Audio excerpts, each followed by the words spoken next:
This wasn't supposed to happen. Not like this, on live television, during a high-stakes congressional hearing. A name came up. A name tied to a charity. A name that, until that moment, had dodged scrutiny and avoided exposure.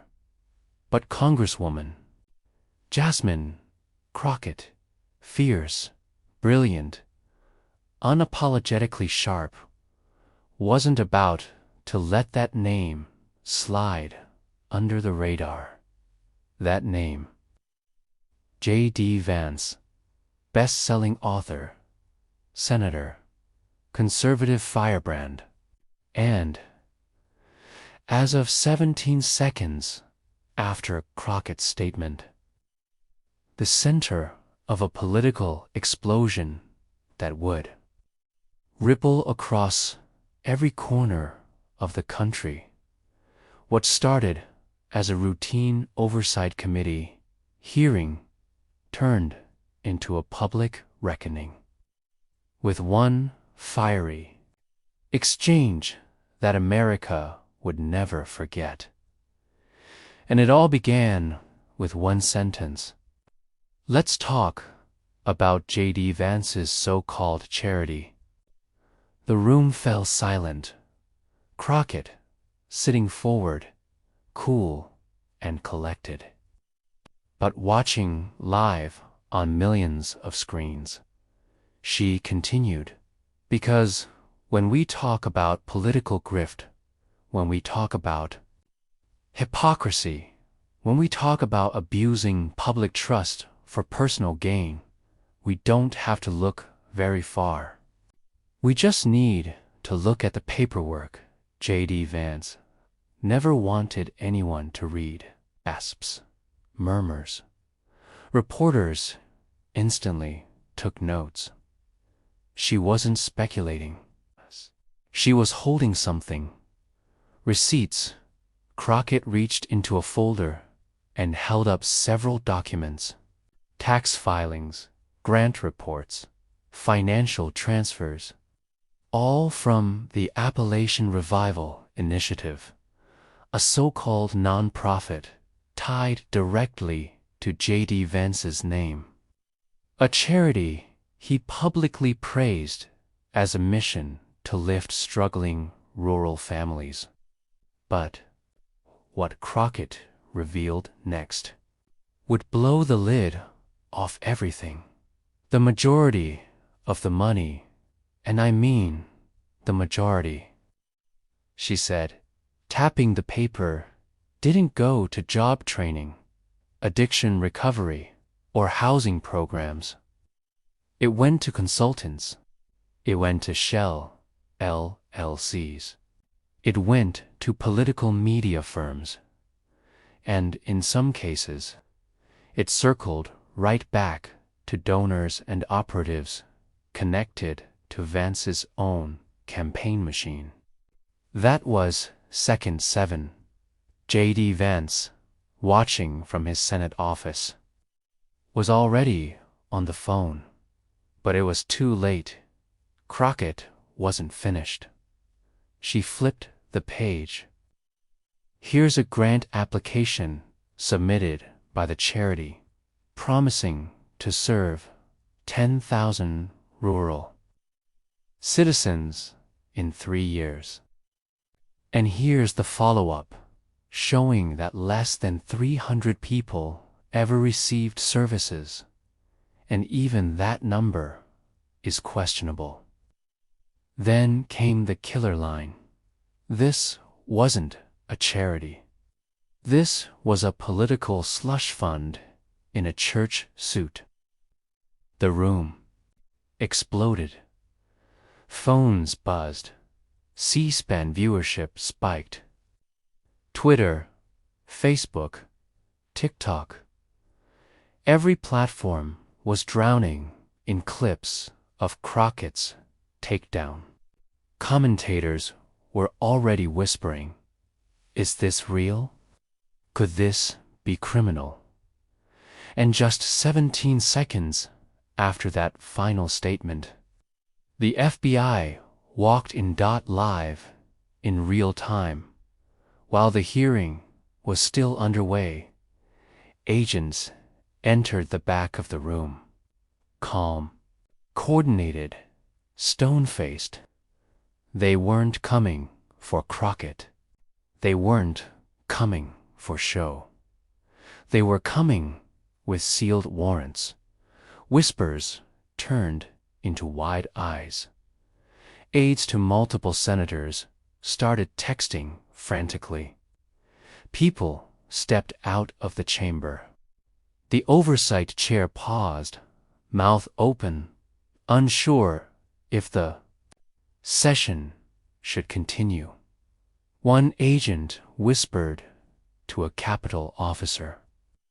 Another walked out with a copy of the documents. Crockett sat still. No shock. No shock. No panic. Only poise. She knew what she had brought. She knew what it meant. Because this wasn't some political stunt. This wasn't petty theater. This was the unveiling of a years-long deception and the beginning of a legal reckoning. And Jasmine Crockett. She didn't just throw the first punch.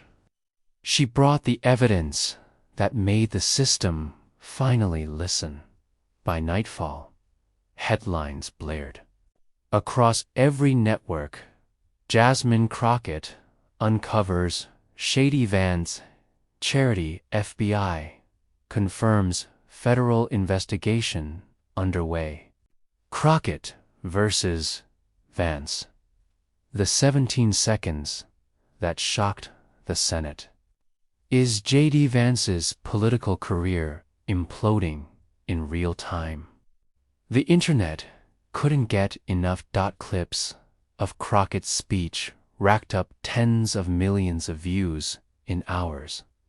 Her calm delivery, her documents, her final mic drop line. TikToks spliced her takedown with news footage of the FBI agents arriving. She was called a hero, a bulldozer, a truth-teller, and Vance. He was silent. For 24 hours, not a word from his team. No statement, no tweet, just silence until the denials began. This is political theater. This is baseless. This is a smear campaign. But the documents were already public. Crockett had submitted them into the official record. Independent reporters were fact-checking line by line and confirming everything. And then came the whistleblowers. Two former board members of Vance's charity stepped forward. On record, backing everything Crockett said, and more. They revealed how money was funneled to strategic donors, how grants were promised to community groups but never delivered, how they were told to keep quiet if they wanted their careers intact. The FBI issued subpoenas. Bank accounts were frozen. And the American public were watching it all, stunned, outraged, and finally understanding what real oversight is supposed to look like. Because Jasmine Crockett didn't just obliterate a charity, she exposed a system that lets political figures hide behind nonprofit status, that lets them fundraise off people's pain while never delivering solutions, that rewards grift if it wears a flag pin and smiles. During prayer, breakfasts, and she showed what it looks like when someone fights back, not with slogans, but with truth, not with outrage, but with evidence. Jasmine Crockett became the face of accountability. And for JD Vance, the man who once painted himself as the voice of forgotten rural America, that moment was unforgettable. Because when the truth came knocking, it wasn't just Crockett at the door. It was the law.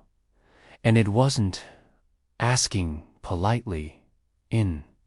The days that followed, Crockett doubled down. She gave interviews. She released follow-up documents. She called on the Senate Ethics Committee to review Vance's disclosures. She asked for a full audit of all nonprofits tied to elected officials, red or blue. This isn't about partisanship, she said. It's about power being abused. And if you're scared of transparency, maybe you were never serving the people to begin with. The country listened. Her approval ratings surged. Campaign donations spiked. Civil rights groups, watchdog organizations, even moderate independents rallied behind her, because this wasn't just political victory, it was moral clarity. And in a system drowning in noise, Crockett had done the one thing that cut through it all. She told the truth and let the facts do the talking. Now, every politician with a charity suddenly feels the heat, and every watchdog group in Washington is quoting one woman's name, Jasmine Crockett, because in just 17 seconds, she turned the lights on and the shadows. They had nowhere left to hide. Closing music swells, triumphant, empowering voice over soft. Resolute, she didn't storm in. She didn't shout. She didn't bluff. She brought the truth. And the truth brought back up